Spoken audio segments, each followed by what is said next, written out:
Sorry about that, guys. We lost connection for a second there. My apologies. We lost connection, but we're back on live now. We are back on live.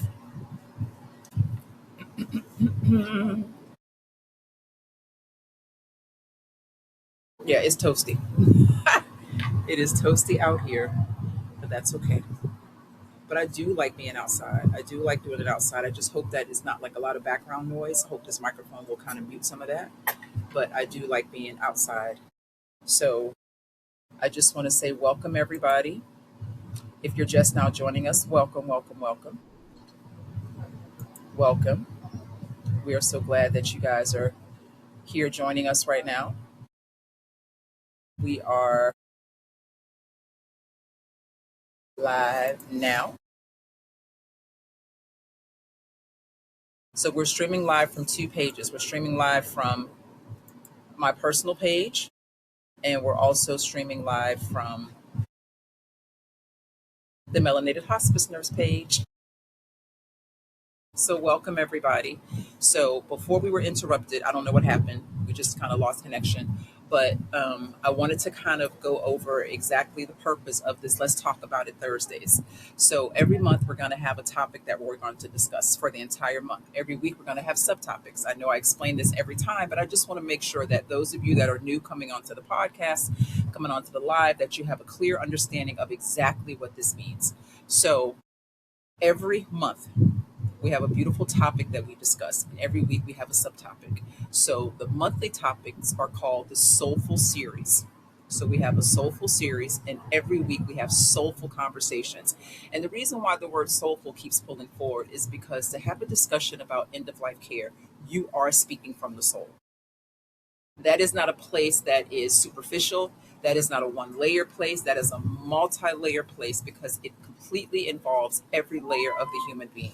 So we're literally having conversations where we are speaking open and honestly from the soul.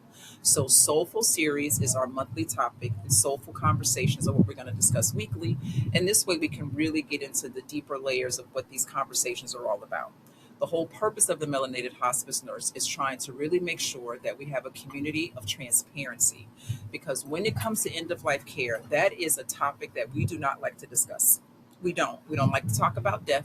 We don't like to talk about dying. Sometimes we think just whispering the word or thinking about it is going to actually bring death on, or it's going to expedite death. And that's just the honesty of how we feel.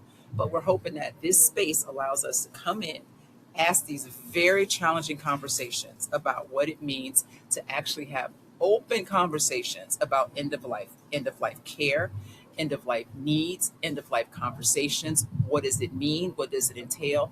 Hospice, when it comes to our community, how do we handle that? Do we allow them to come in? We really don't trust medical care. Why would I want hospice to come into my home? So all of these different conversations and questions that we have that we really want to try to discuss moving forward. Sorry, that's my husband playing music in the background. But anyway, that's the beauty of having a live show outside. You're at the mercy of the elements, right? But anyway, so this week's soulful conversation was this giving up or choosing differently when it comes to hospice care. When we choose hospice, does that mean that we're giving up? Or does that mean that we're choosing differently? What does that mean? What does that mean when we do that? This is a topic that we want to discuss. This is a very, very challenging topic for us because the overall Soulful series this month is redefining strength. Because if we're talking about giving up, that sounds like a form of weakness. That sounds like we're just throwing in the towel, that we no longer want to fight anymore. And as a community, as a culture, as a people, one of the main characteristics of who we are collectively as a people is our strength. And if you're talking about actually giving in to the dying process, that kind of feels like we're giving up. It feels like that we're not fighting anymore. It feels that we're not encouraging our loved one to fight anymore. It feels like our loved one is giving up. When we're telling them to keep fighting, you have to keep fighting. You have to keep going. If only you would fight a little bit harder, then you can reverse what's happening. But the question is, what do we do when the fight is no longer in us? What do we do when that person, that loved one, no longer has the strength to fight and now they want to opt out or they want to choose an end of life care organization? What does that mean? Does that mean that we're no longer strong anymore? Does that mean that we're giving up? And this is where we're talking about redefining our strength. How do we redefine that strength? Because it has to be redefined because now we're getting ready to tap into layers of strength that we probably never knew we had. Because when we do choose hospice, it doesn't mean that we're giving up. And I'm not saying that's the blanket statement for everyone that comes on the hospice because some people might literally say, you know what, I'm done. I'm giving up. They may use that term and it may feel like that's what they're doing. You know what? And that's okay too. It really is okay. But when we talk about actually choosing hospice, is that an automatic submission into, oh, they're giving up? Is that what that means? And that's what we want to discuss. That's the conversation that we want to have. Does that mean that we're giving up?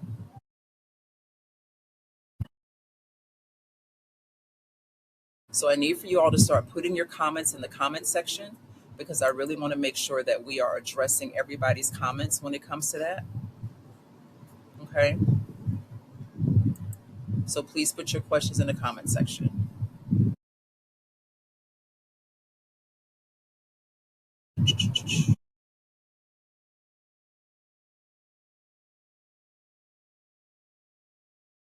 For some reason, it takes a little bit for these comments to load up, but that's okay.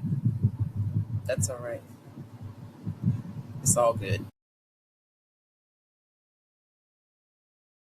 It's all good.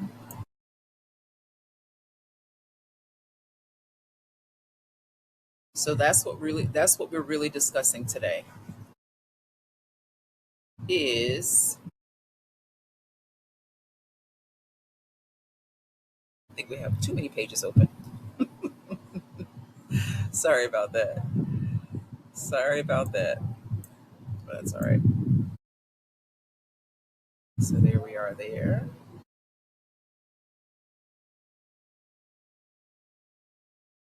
So y'all know one of these days when it gets to the point where we have a studio and we have the comments just flying up and everybody's asking comments and we're just answering the comments.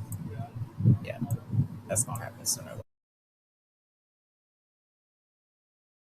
Just make sure that we're on.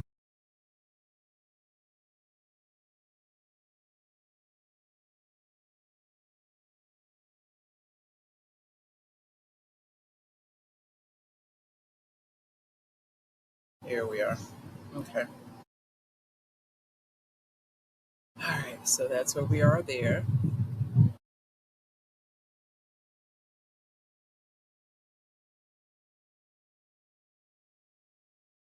I didn't mean to have this many tabs open. My apologies, everybody. That's not what I wanted.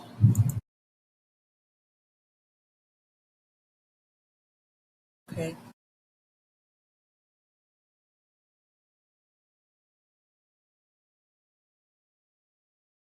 All right. Sorry about that. Here we go. So we are every week. I know. I promise you guys, I'm gonna get it together, and I am. I'm working on it. Here we are. So we're live right there. So it seems like it takes a minute for it to kind of go back and forth with the live, um, because there's a delay there, a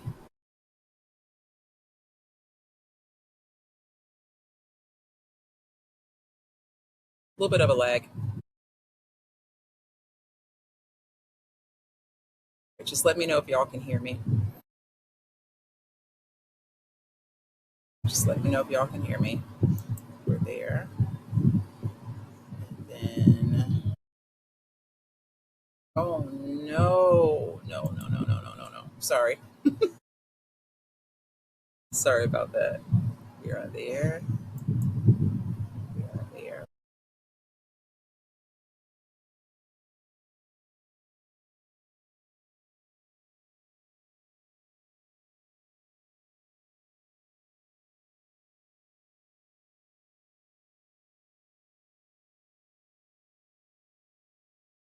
The mouse seems to be jumping around. My apologies, everybody.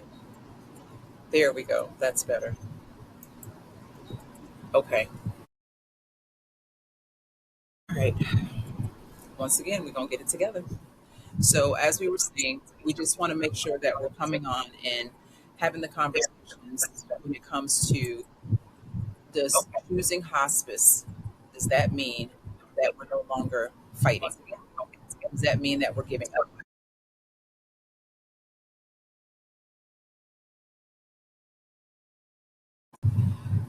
But we wanted to continue the conversation because we wanted to make sure that we are really inviting those to come in and ask these questions, because trust me, we struggle with these questions. We struggle with whether or not we should even accept the fact that death is happening. And I think that's the conversation that we really need to have, because it almost seems as if we accept it, that that's what's happening, then it's going to happen, as if accepting it is causing it to happen. Accepting it is allowing it to happen. Accepting it means that we are actually saying that we're not strong enough to fight through. And that's why we want to talk about the redefining of our strength and what that means as a community, what that means as a people. Because what we really focused on was, when we redefine strength, when we realize that the strength that we have and that we've always relied on has always has gotten us through times that is it's almost unimaginable, the things that we've been able to survive, things that we've been able to fight through. And the only reason why it's almost unimaginable is because we've been able to do it. We've been able to overcome that. But usually, what was on the other side of that enormous fight was usually death. So, therefore, we have been conditioned to really fight when it comes to this thing called death. Somewhere along the line, the beauty of celebrating death and being able to have it to where it is ceremony and it is ritual, somewhere within this diaspora, we've been disconnected from the beauty of the dying process, and we've only been introduced to the dying process in very tragic ways. So even the thought of death, whether it's coming from a disease, even if it's coming natural, we really don't have a good relationship with the dying process. And until we can actually truly have that conversation as to why we don't have a good relationship with the dying process, death will always seem like something that we have to fight against. It's not going to be something that we're going to welcome very easily. And I think that's human nature as well too. So I'm not saying that the average person may not feel that way, but collectively as a culture, when it comes to actually engaging with the dying process, that is not a comfortable space for us. It just is not. And then here you have this organization called hospice now wanting to come into our lives now and feel like almost take over. Even though I know that's not what we do, but that's what it can feel like, because now it feels like I've completely lost control. I no longer have control over the situation, because if I did, this would be happening. So now here we feel like we're losing our strength, that very thing that's gotten us through some of life's most unimaginable moments.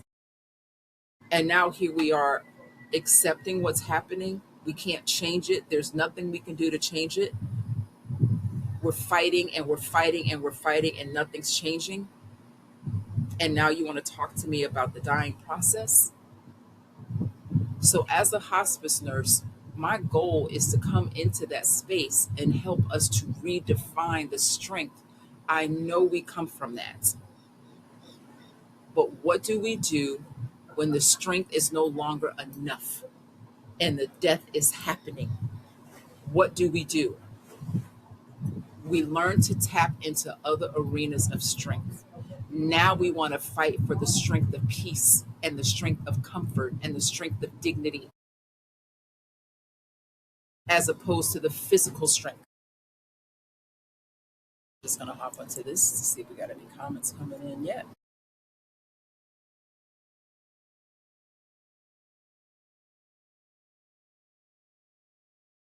So what do we do? How do we handle that? How do we handle that? How do we handle it when fighting physically, the physical strength that we're so used to tapping into, is no longer working, is no longer serving us?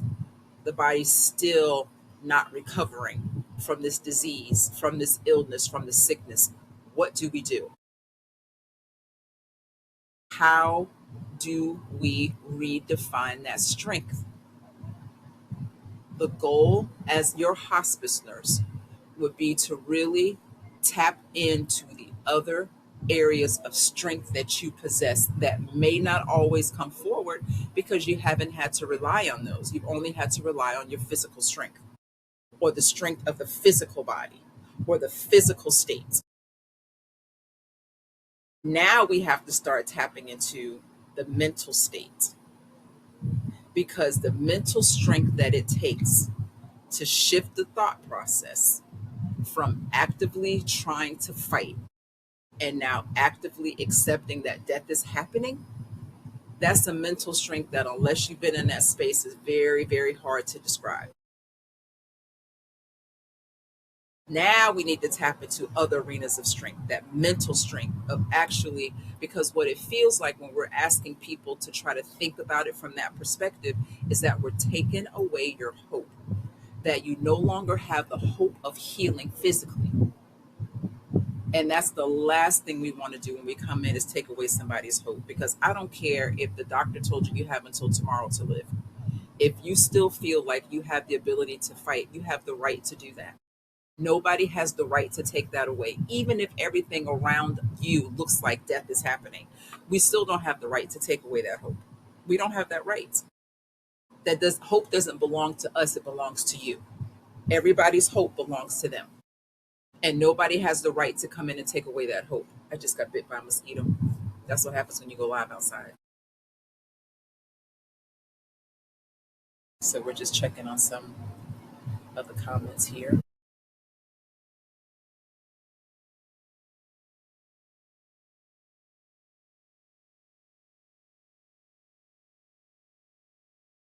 So that's what we want to talk about, is, does choosing hospice mean giving up? And if I'm choosing hospice, that means that I'm no longer fighting for a cure. More than likely, if hospice is now the primary source of care, then our focus is not 100% based on finding a cure, because hospice is an end of life organization. That is what hospice is. It is after the fact. And for a lot of people that come into hospice, death has already started happening. It's not like you come into hospice and then the death starts. More than likely, the death has already started happening way before a person comes into hospice. Not the dying process, but the actual body transitioning from actively living to actively dying. That process usually has already started before a person comes onto hospice. Usually when people come onto hospice and the process has already started, our goal is to now make sure that we're seeking optimal comfort, optimal dignity, pain-free to the best of our ability, and quality of life. QOL, quality of life. And how you deem that quality to be. Not how I deem it to be, how you deem that to be. So more than likely, when a person comes onto hospice, or that conversation is initiated by whatever healthcare professionals in your life, it's normally because the process has already started. And by the process, what I mean by that is, more than likely, everything that we've tried to do is no longer working anymore. And now we have to shift the mindset. And really, unless you've been in that situation, it is very hard to describe. I only work as a hospice nurse. That's my calling. I haven't had that conversation actually happen to me, where someone has told me, Melissa, you have less than 6 months to live. And I'm not saying that that's not in my future. I don't know. I don't know. but I can't imagine. I know what it's like on this side having that conversation, but I've never had that. I've never had a doctor talk to me like that.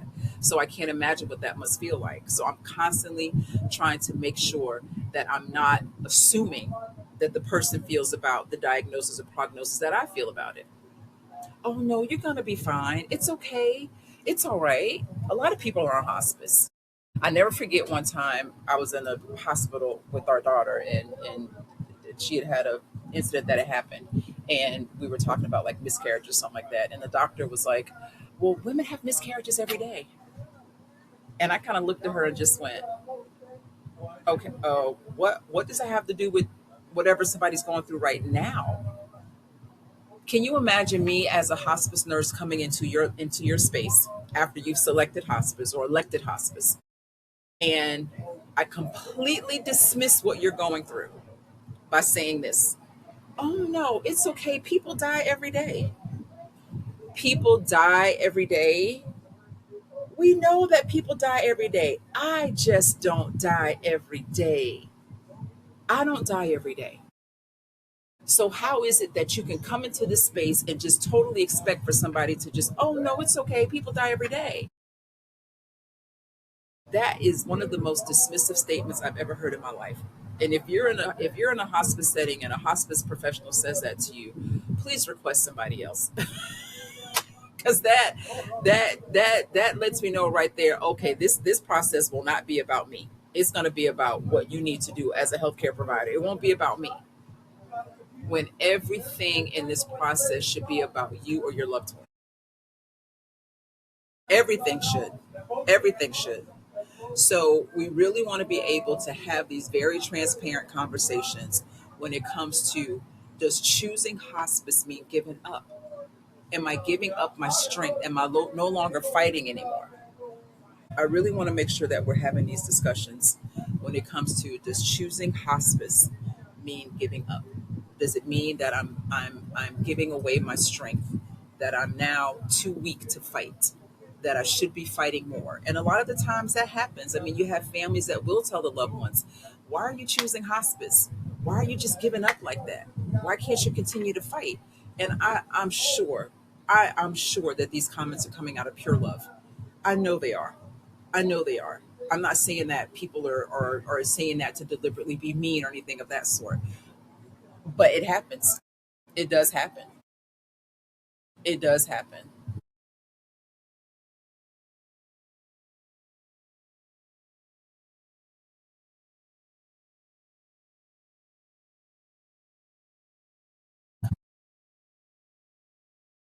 It's getting a little dark in the background, but I just want to make sure, like I say, that we're continuing to make sure that we're having these very open and honest conversations, that we're going live, because I think this is where we really have a chance to connect with community, as community, that we have a chance to really connect with one another when it comes to trying to figure out this whole end of life space. What do we do during this time?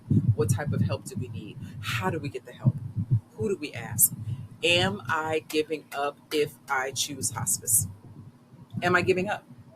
Am I giving up? Am I giving up the strength that my ancestors fought so hard to have? Am I giving up? What's happening in this space right now? And those are very, very, very, very important. Those are very, very, very important. Here we go. There we go.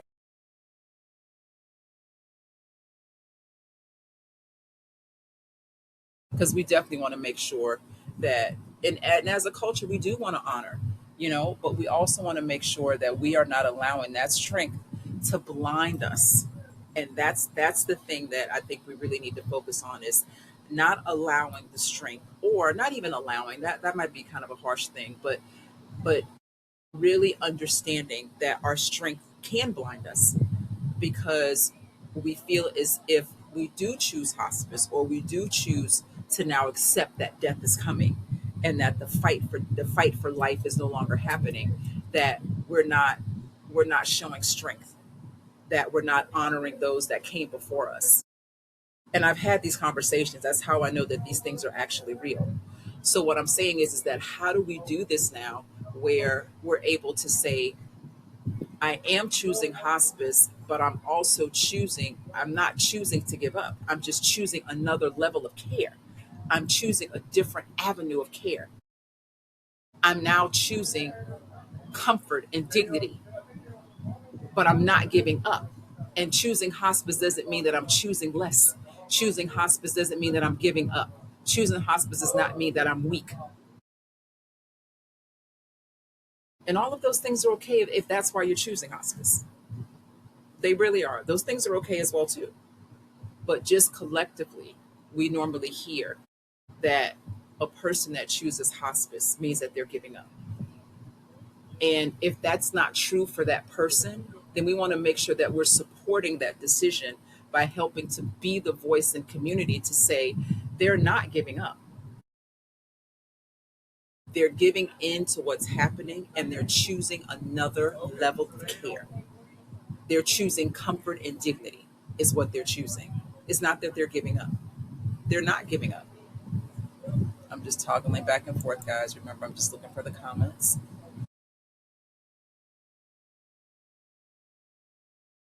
For the comments.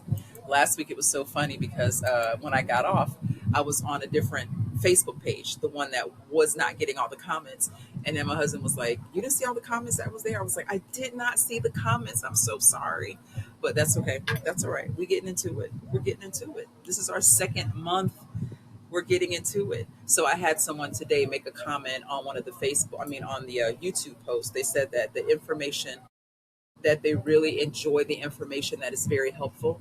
And I literally want to stop and pause and let that person know how grateful and thankful I am for them to A, engage, and B, actually benefit from the conversations, to feel that these conversations are helpful. Because first of all, we all know that the one thing that we do have in common is the dying process, is that we all going to die. As harsh as that sounds. Sorry. But that is our reality as a human being, as a living vessel, that we are going to die. But being able to have the conversation beforehand, that's where this gets to be very challenging. That's where we feel like we're giving away our strength, that we're no longer fighting, that we're no longer being strong. And now it's our turn to redefine strength, tap into other areas of who you are. There's so much strength inside of you. So being able to tap into the other arenas of strength, the strength of peace and dignity and quality of life and beautiful conversations and living life to the fullest, checking off bucket list, the strength of mentally shifting from fighting for the physical body to be eradicated of disease to now fighting for comfort and peace. That's a strength. And we have to celebrate that strength, you all. We have to celebrate that strength because as long as we don't celebrate that strength, it's always going to come across as weakness. It's always going to come across as weakness.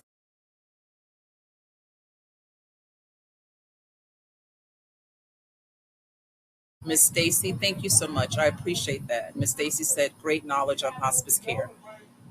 I appreciate you, Miss Stacy. So thank you for that. I really do. I really do. I really do. And that's exactly what we're trying to do. That's exactly what we're trying to do because the knowledge that we have, there's so much knowledge inside of each and every one of us. That's the beautiful part about this whole process. Because just because I work in an end of life care setting, because that's been my calling, and I thank God for that. That's my passion, is talking about end of life care, being in that space. I'm the weird friend at all the parties that always ends up talking about death and dying, but I love talking about it. I really, really do.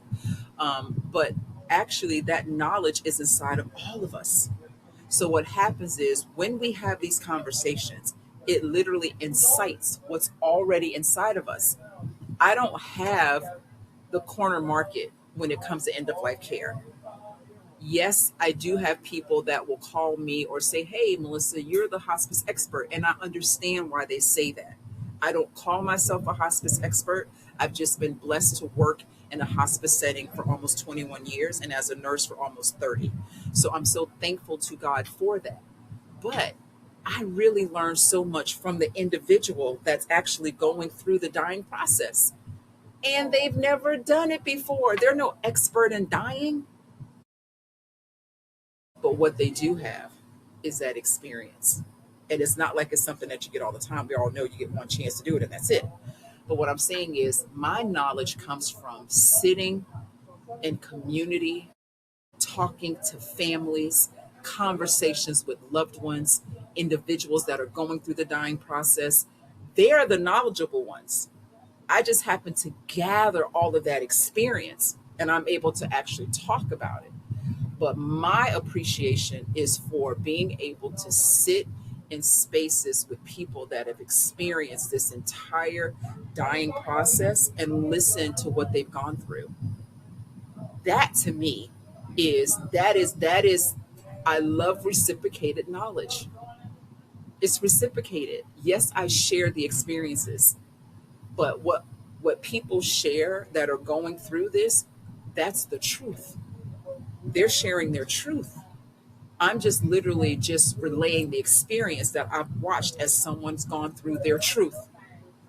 So that's why I thank community so much for the knowledge that I learned for being a part of their process. I am forever grateful for that. Forever grateful for that.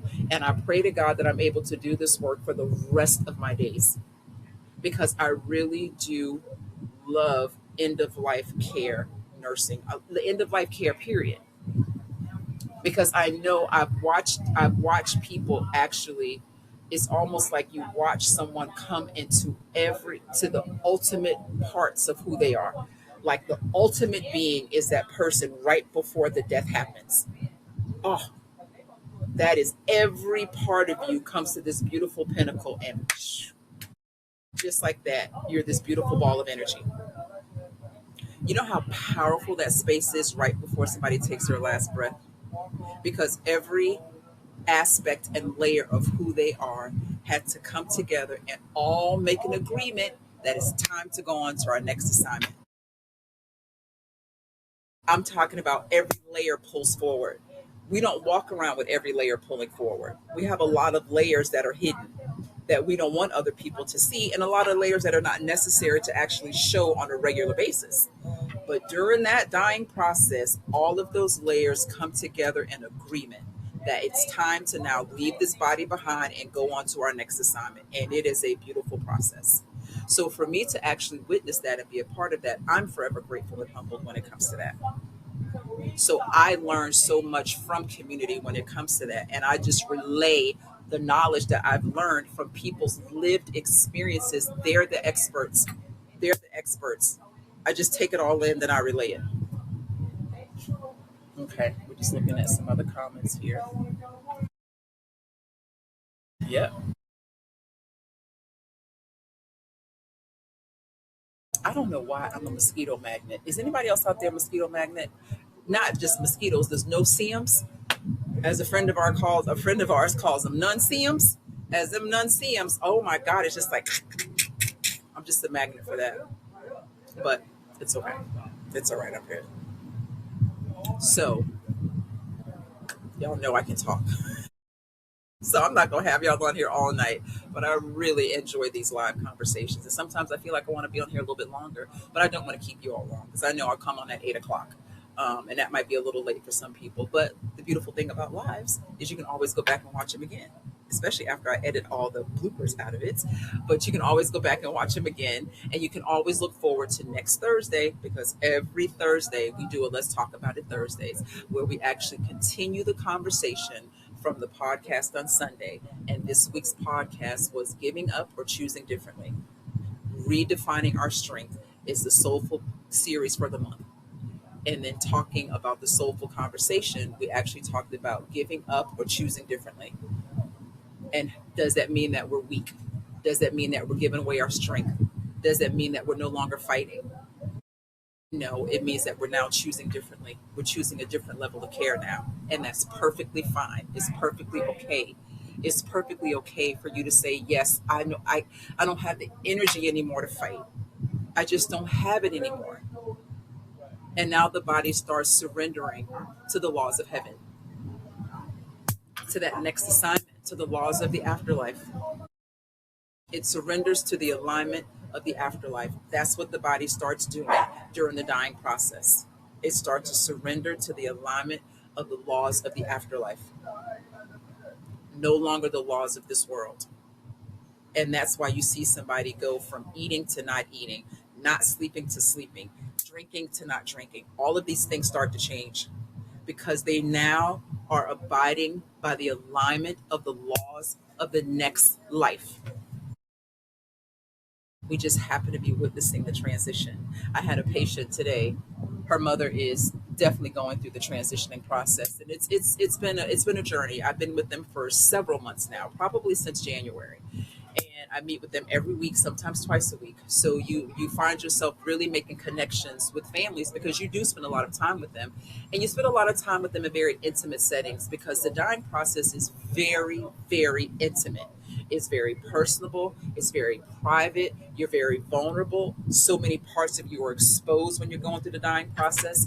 So we were talking about that today, and her mother's definitely, and she's doing it well. And I always reassure the daughter of that your mom is really, she's not, she had a period where she was like really anxious for a while, very tearful, very, very tearful. And we were able to work through the fact that she too was experiencing her own stages of grief because the individual goes through their own stages of grief as well too. So we were talking about that, and I told her, I said, my father used to always say, because now her mother is now completely bedbound, she's sleeping all the time. She may take a couple of sips of fluid every now and then. She's no longer eating as much, a couple of bites here or there, but nothing to sustain life. So I told her, I said, I remember my father used to say, once a man, twice a baby. That is the human experience. Never really made sense until I became a hospice nurse. And I actually see exactly what he was talking about. When we come into this world, it's a birthing process. We come into this world very vulnerable. We come into this world in fetal positioning. We come into this world completely dependent on others to take care of us. We come into this world and we do a lot of sleeping, and that's because our bodies are growing. We have to give our body that space. We live our life as a man, human, as an adult human, and then now we start to go back into what we think or what looks like a baby phase, to where now that person is completely depending on someone else to take care of them. They no longer can toilet themselves anymore. They now have to depend on someone to feed them. And some people start to go back into that fetal positioning where they're now sleeping in that very comfortable fetal positioning. When you think about it, when a human being is born into this world, there's a birthing process, right? So there was a birthing process to come into this world, and there's a birthing process to go into the next one. Same exact, it is mirror images of each other. It is a birthing process. And we're going back to this beautiful place of where we're just completely dependent on the process of life to happen, where we don't have control over what's happening. Once a man, twice a baby. And that's being said in all due respect. I will never call an adult a baby. That's not what I'm saying. But the actual process of being able to be born, to be birthed into the next assignment, into the afterlife, into heaven. Uh, and being able to actually be gentle and compassionate toward that person as they're going through this phase. And the daughter was just like I said, she's literally surrendering. She's surrendering to what's happening now. She's surrendering to the laws of the afterlife. And that's what she's doing. She's in alignment with what is demanding her to do in order for her body to go into that space. Beautiful, beautiful. So I promised that I was not going to hold you guys long, and I'm not going to, because y'all know, like I said, I can talk because I love this. But do me a favor, continue to comment under this live video. Continue to go and watch the podcast on YouTube and Spotify. I want you to subscribe to both of those places. Definitely subscribe to the YouTube page, please, and share this with as many people as you can.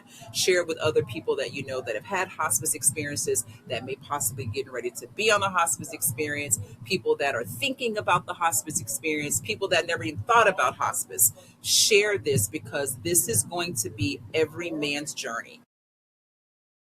the dying process. Now, we all know that we don't know how death is coming. We have no idea. For some of us, it's coming unexpectedly, it's coming suddenly, it's coming tragically, all of those different things.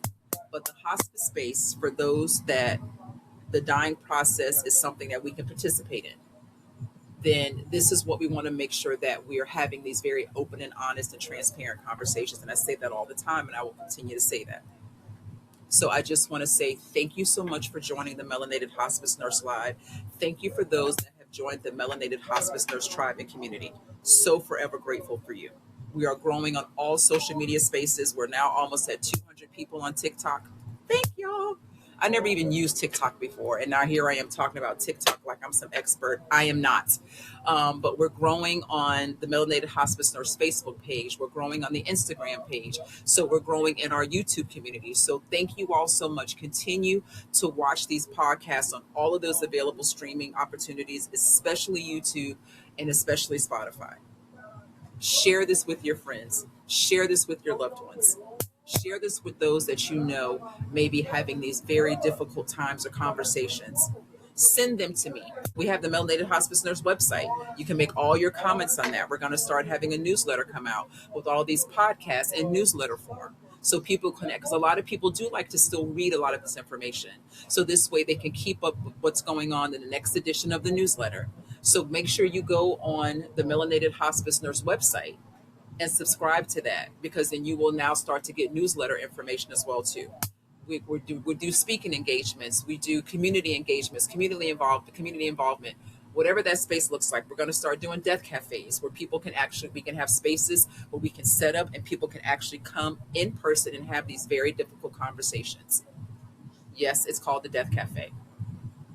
So we're going to start the death cafes because we need those in our community. We need to have that in our community. Ooh, sorry.